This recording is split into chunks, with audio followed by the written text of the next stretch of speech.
The child was screaming again. General Raxelvor's eye ridges twitched with every decibel. The sound, high-pitched, warbling, seemingly endless, ricocheted off the polished chrome walls of Galactic Command's central dreadnought like sonic artillery. Several aides had already requested reassignment to quieter war zones. "This noise," Raxelvor rasped, mandibles clicking with restrained rage. "How does such a small organism generate such seismic sound waves?" A blue-skinned assistant, young and trembling, offered a nervous shrug. "Our scanners suggest it's distressed, possibly hungry." "Then feed it." Raxel snapped, whirling his tail. "Give it nutrients. Data. I don't care. Make it stop." Another aide, a seven-limbed Art-Hari named Vulik, stepped forward, holding a data spike shaped like a pacifier. "We attempted memory upload." The child rejected the knowledge of wormhole physics. "Threw the drive at my eye."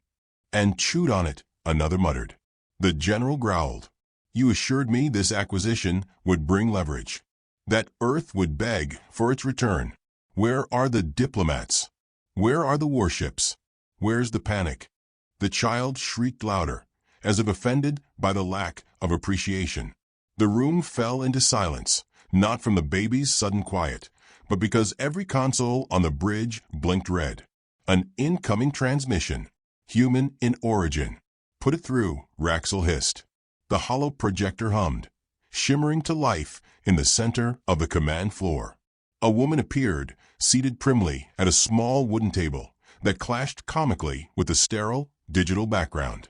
She wore Earth-standard diplomat attire, gray wool, a neck ribbon, a calm, unreadable expression. Her hair was tied back, her hands folded neatly around a porcelain cup. "Good afternoon," she said.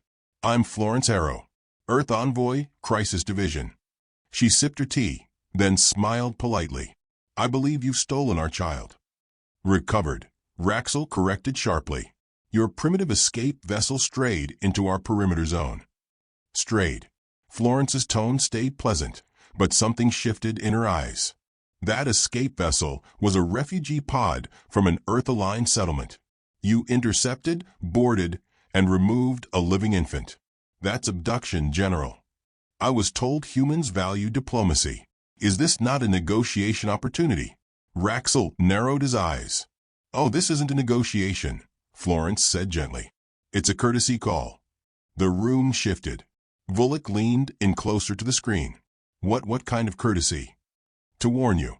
Florence set her cup down. "Return the child immediately, or you'll provoke a species-wide retrieval response." Raxel's tail coiled tighter. "You mean war?" "No," she replied. "I mean something much, much worse." Another shriek tore through the room. The baby, in a transparent stasis cradle, wailed with renewed vigor. An aide attempted to hum soothing frequencies. The cradle's comfort gel short-circuited. Raxel turned to the feed again. Is this screeching part of the threat?" Florence smiled again, as if pleased with the student's question. "No, that's just hunger. But leave it hungry long enough." She let the sentence drift like smoke. There was a silence, thick and watchful. Raxel bared his fangs. "Earth does not intimidate the Galactic Command." Florence didn't flinch. "Of course not. We're terribly polite that way." She reached forward and ended the transmission. The lights flickered. For half a second, all of Command's systems rebooted. Then returned. A single file had been downloaded to the internal mainframe, a spreadsheet. Vulik opened it. Column A, coordinates. Column B, species. Column C, number of times they'd attacked Earth colonies. Column D, their last known location. Column E, a field labeled pending. "Pending what?" Raxel demanded. Florence's voice, now pre-recorded, whispered through the speakers. "Retribution." There were no further transmissions. The next hours passed with increasing tension. The child, now asleep, remained unpredictable. Several officers rotated shifts in watching it, drawing straws and muttering prayers. One refused entirely and locked himself in a sanitation pod. Raxel tried every avenue of reasoning, threats, bribes, even legal loopholes. None bore fruit. Florence did not respond again. Then, Without fanfare, the Earth ship arrived. It didn't decloak. It didn't announce. It simply appeared on the sensor grid, large, dark, and oddly silent. Not military class. Not civilian either. Its configuration didn't match anything in known databases. The Galactic fleet scrambled to respond. Fighters launched. Shields activated. Orders were barked. The ship did nothing until it opened a comm channel again. Florence was back. Same table. Same cup. A new ribbon, this one read. "I'd advise you don't fire," she said pleasantly. "That ship's hull is older than your empire and 10 times as vindictive. We won't be threatened by a glorified babysitter." Raxel roared. "Good.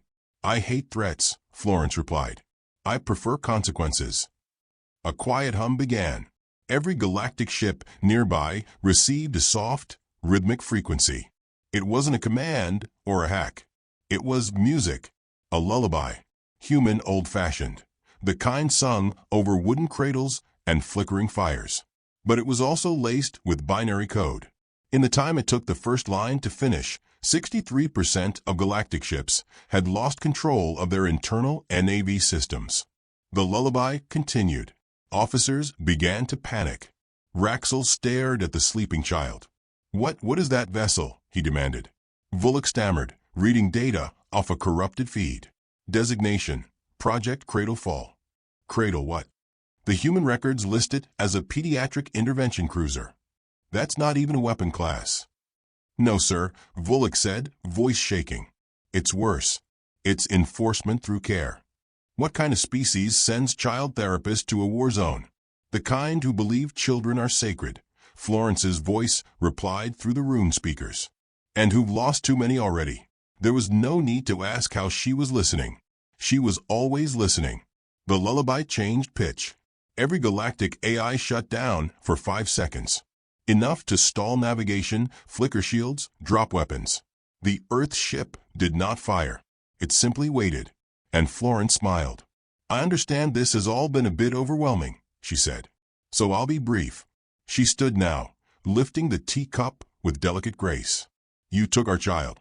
She stepped out of frame. Another image replaced her.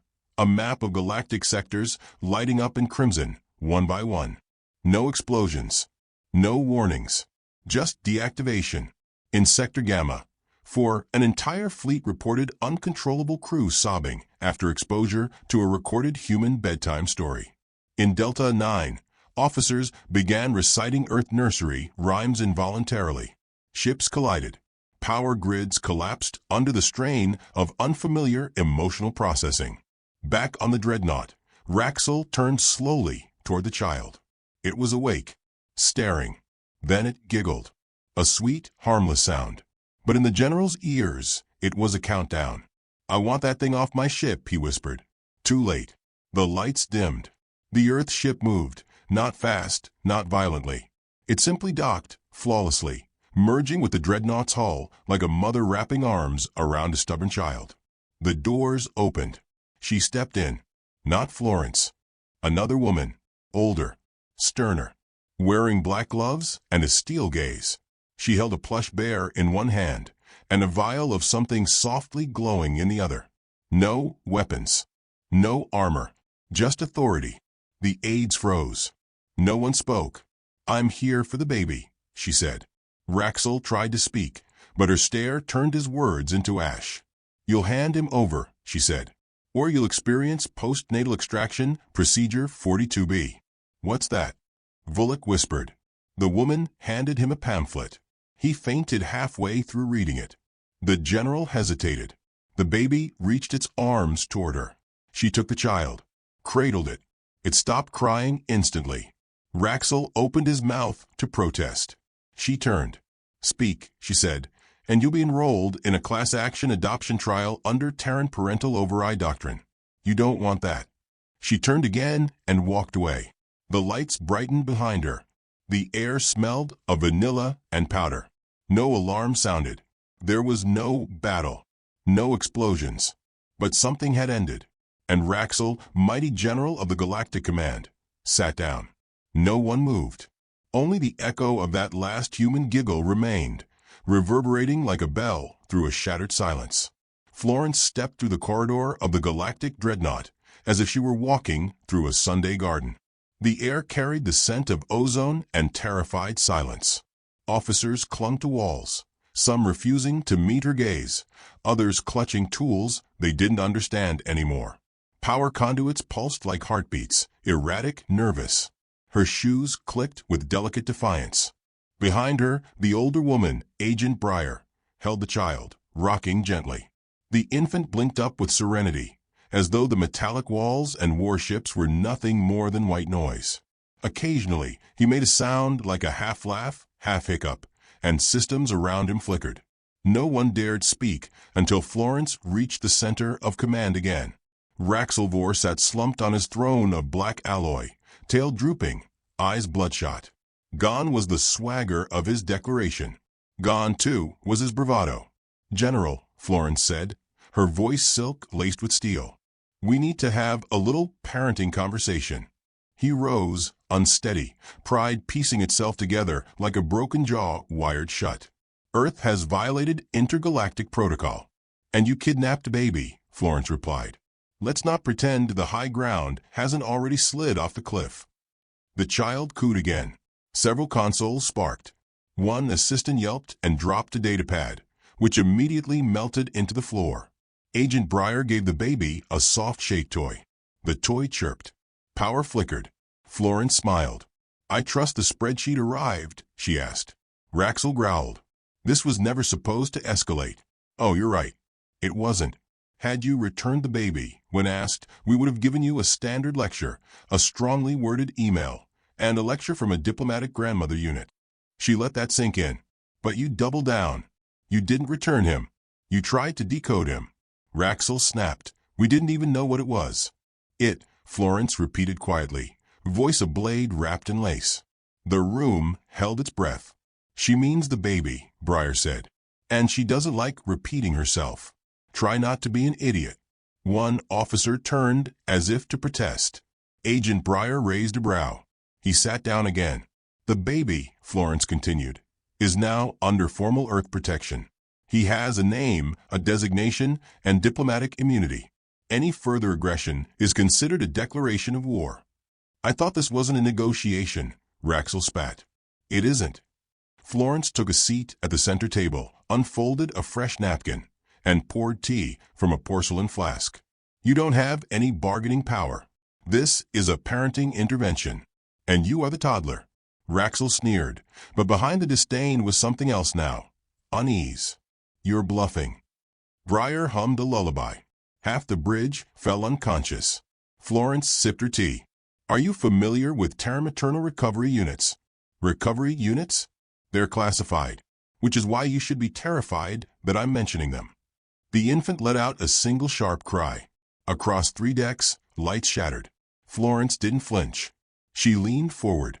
"We don't go to war when our children are taken. We go feral."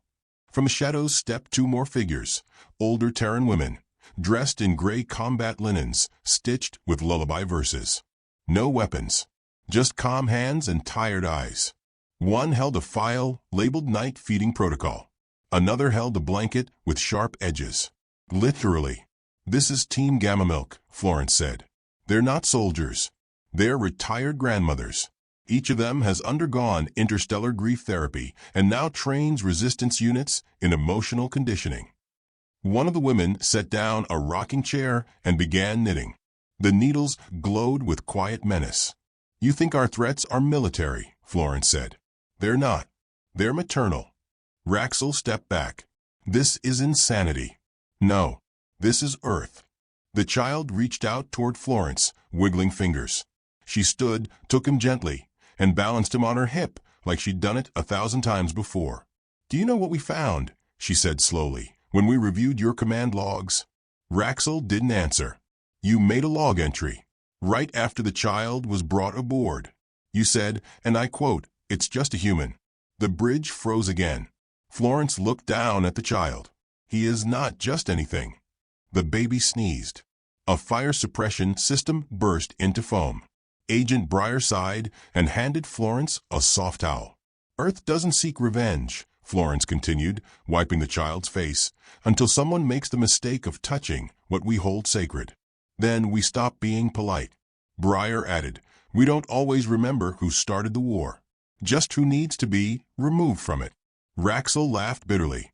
You expect me to believe this is anything but performance? Florence's eyes narrowed. Let me explain the performance, General. While you sat here trying to translate our child's biochemistry, Earth launched 37 separate simulations of your command structure. We've already replaced 2 of your diplomatic channels with AI mimics that are kinder more competent and significantly more emotionally stable. You're lying. Try issuing a command. He did. The command routed to his personal screen, then responded with, Sorry, General. Emotional outburst detected. System recommends juice box and nap. Officers around the room paled. We've overwritten your systems, Florence said, still holding the baby. But only the parts dealing with security, weapons, and life support. You know, the unimportant bits. Breyer added, we left navigation, in case you want to fly somewhere far. I'll appeal to the council, Raxel snarled. They're already watching, Florence said, and turned slightly. A screen lit up behind her. Dozens of species, galactic senators, ambassadors, envoys, appeared in silent shock. Some were whispering. Others just stared. I invited them to observe, she said. Diplomatic transparency. Also, I wanted them to witness what happens when someone mistakes humanity's restraint for weakness. A Pluvian ambassador raised a trembling, feathered hand. You turned a child into a Trojan horse. No, Florence said. You did that. We just made sure the horse came with a blanket, a bottle, and a terrible temper. Another alien, an old Crestarii delegate, whispered, She's telling the truth. The Earth Navy didn't move. Just moms. The delegates began debating in rapid tongues. Raxel turned to Florence. What do you want? She rocked the baby gently. Sanctions. Immediate return of all human biologicals detained in the last 20 years. Full data transparency on Black Ops border operations. Disarmament of your pediatric research division. And a galactic-wide apology. Raxel blinked. That's impossible. Then make it possible. A pause. Why all this? For one infant. She looked at him, eyes calm and dangerous. Because the last time someone took one of ours, they didn't return him. And now 27 empires no longer exist. The words settled like ash over a grave. Agent Breyer spoke softly. We remember names. We remember planets. But most of all, we remember the sound of a child crying in the dark. The baby hiccuped. A soft tone echoed through the ship. One of the knitting grandmothers looked up. It's time. Florence nodded. Protocol 99A. Initiate quiet hours. What is? Raxel began. The ship dimmed. Every crew member, not human, collapsed into gentle unconsciousness. Some slumped where they stood. Others curled up peacefully. A few hummed lullabies they couldn't possibly know. Breyer checked her watch. Took effect faster this time. We're improving. You used the baby as a signal amplifier, the Pluvian ambassador muttered, horrified. No. We used the child as a reason, Florence said. The amplifier is our grief. She looked at the child in her arms, who now slept deeply, safely. Human children don't start wars, she said, but they end them. The delegates watched in frozen reverence as she turned away. Reset their systems, Florence told Breyer. But leave a message. One they'll understand when they wake. What kind? Florence thought, then smiled faintly. Just 4 words. She walked to the docking ramp as the Earth ship disengaged. Back on the dreadnought, systems blinked. On every screen, in every language. Next time, send cookies. The ship drifted quietly now, orbiting the edge of contested space like a guilty shadow. Lights had been dimmed voluntarily, hatches sealed tighter than regulation, and even the ship's ambient music, once a soothing chime of confidence, was now silent. Raxel Vor hadn't slept. He sat alone in his command chair, not out of duty, but because his private quarters had locked him out. Earth's override hadn't been total, but it had been deliberate. Enough to humiliate not destroy. A kind of punishment that felt like a scar, not a wound. The child was gone. So was Florence Harrow. And the lullabies still echoed in the ship's maintenance vents. He hadn't spoken since she left. Not to his crew. Not to the council. Not even to the control systems still listening for orders. His pride lay broken across the ship like a downed satellite.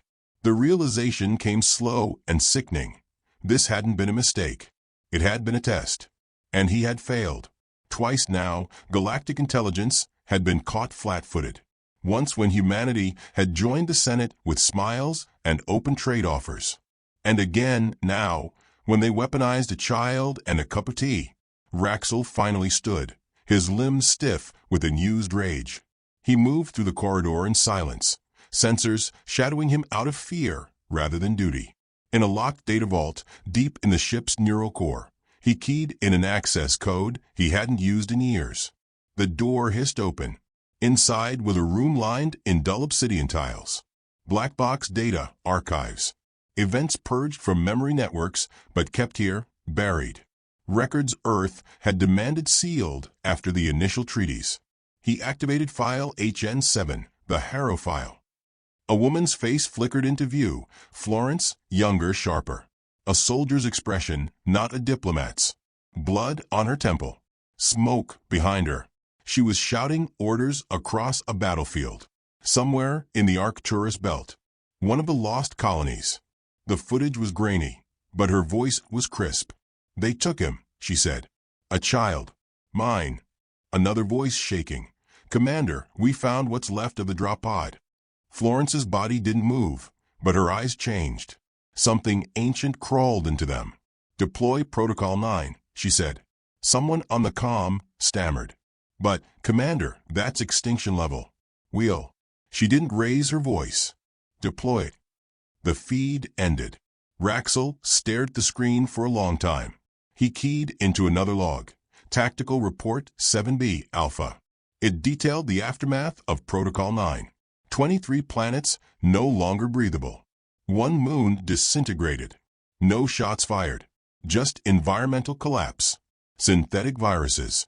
Psychological warfare, so effective that some species began voluntarily sterilizing themselves to avoid further retaliation. And all of it had stemmed from one child. One. He deactivated the vault. The darkness returned like a shroud. "You don't know what you took," she had said. He hadn't. Not then. But now, every breath was a lesson in what that ignorance had cost him.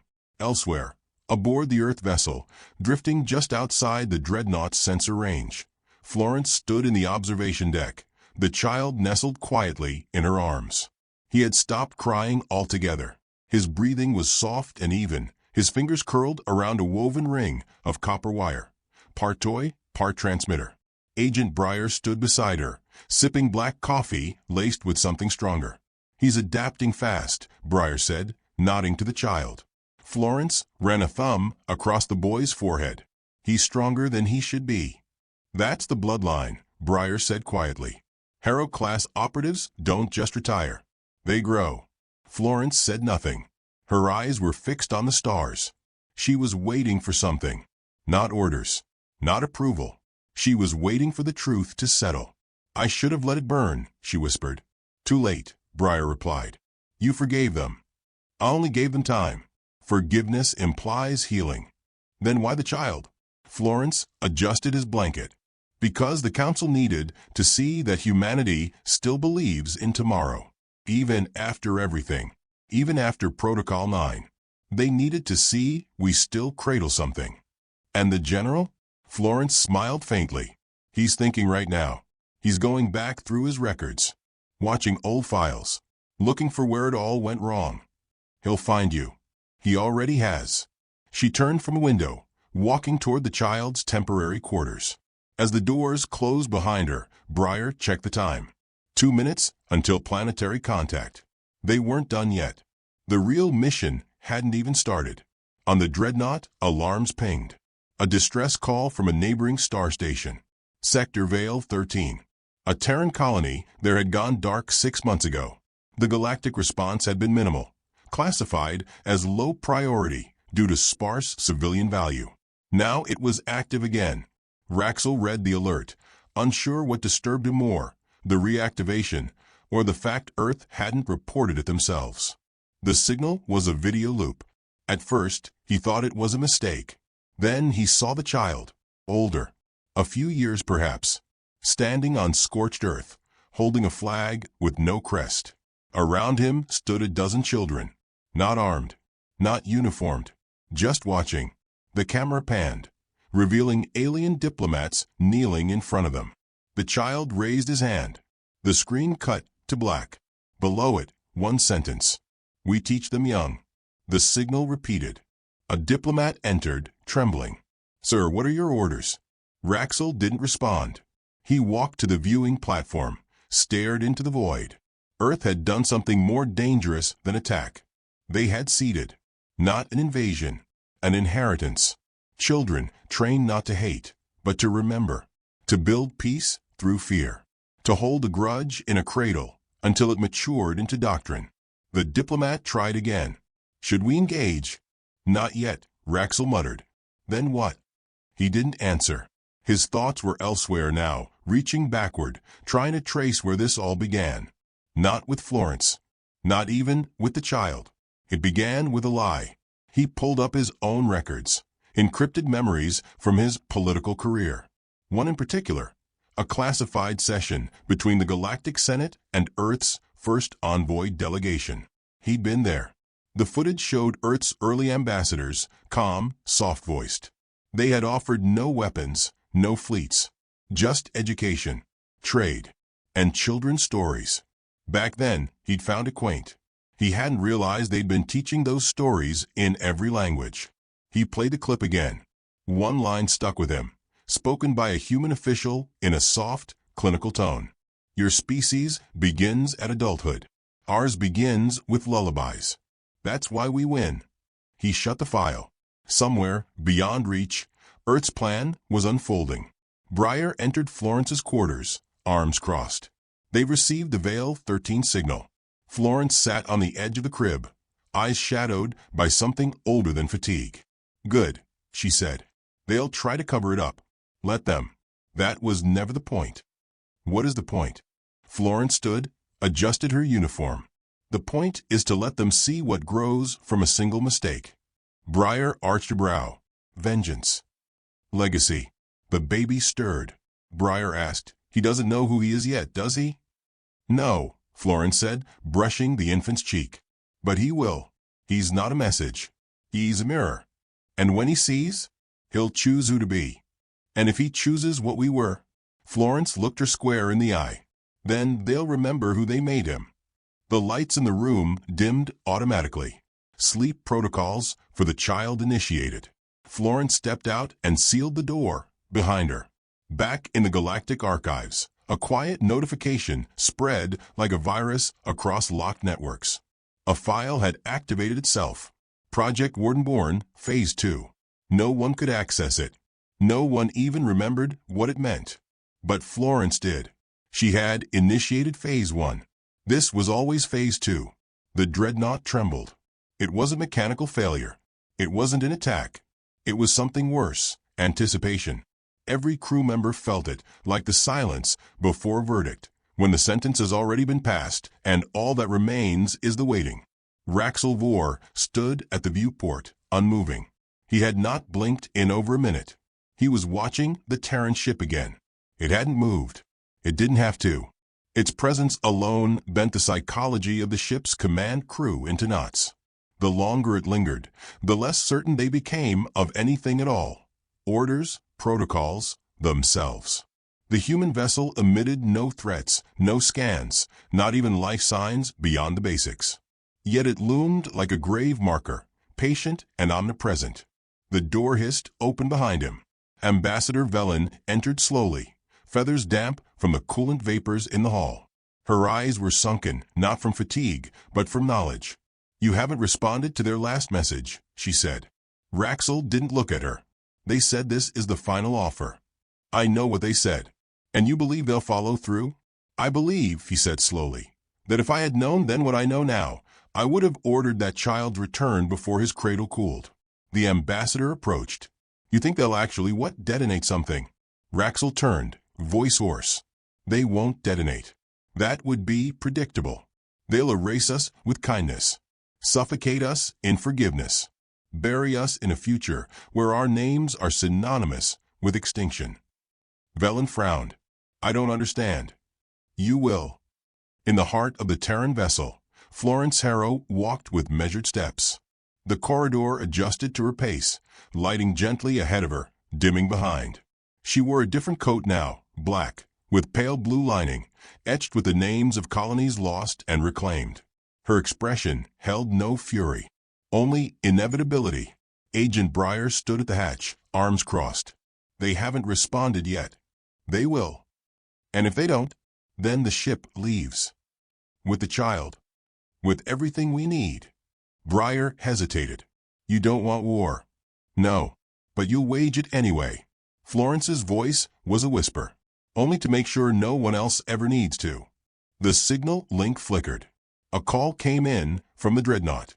Raxel appeared on screen. His posture was resigned, yet still held the outline of command. We have reviewed your terms.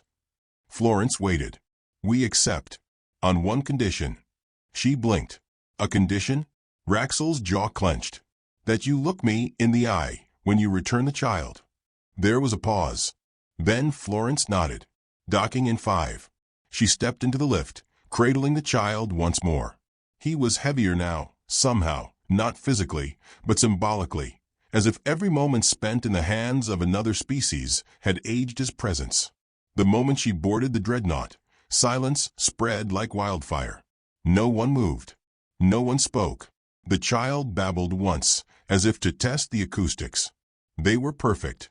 Florence walked the corridor like a sovereign, flanked by nothing but the weight of knowing she had won before she ever arrived.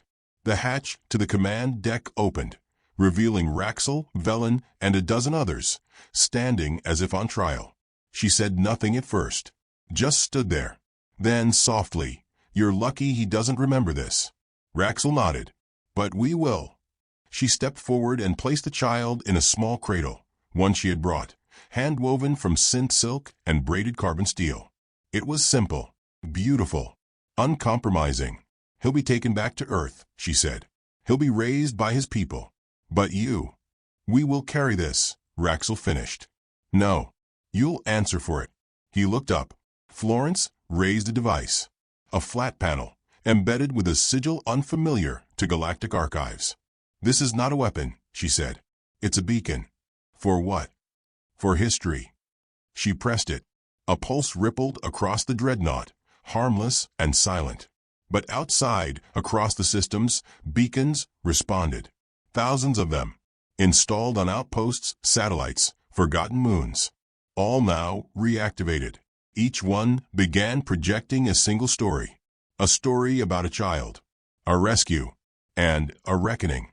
"We've made your shame immortal," Florence said. "Not to punish you, to prevent the next you." Raxel's hands curled into fists, then slowly relaxed. "Why do you do this?" he asked. "Why not destroy us outright?" She met his gaze, unblinking. "Because you made the mistake of thinking destruction is the worst thing we can do." The child murmured in his sleep. Florence leaned down and whispered something too quiet for anyone else to hear. Then she stood and turned away. "You don't get our forgiveness," she said over her shoulder. "You get our memory."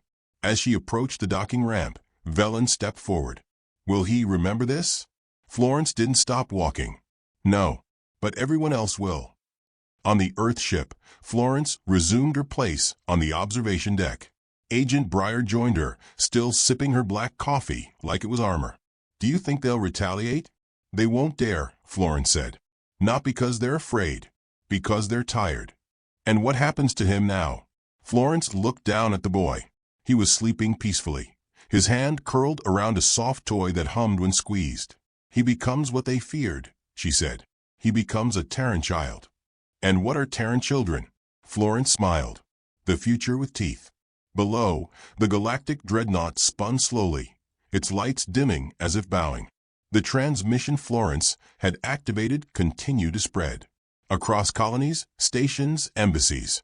Even on planets unaffiliated with Earth, The message played. A child once stolen, now safe. A promise once broken, now paid in full. And a reminder. Humanity is not dangerous because it is cruel. Humanity is dangerous because it remembers what you did and smiles anyway.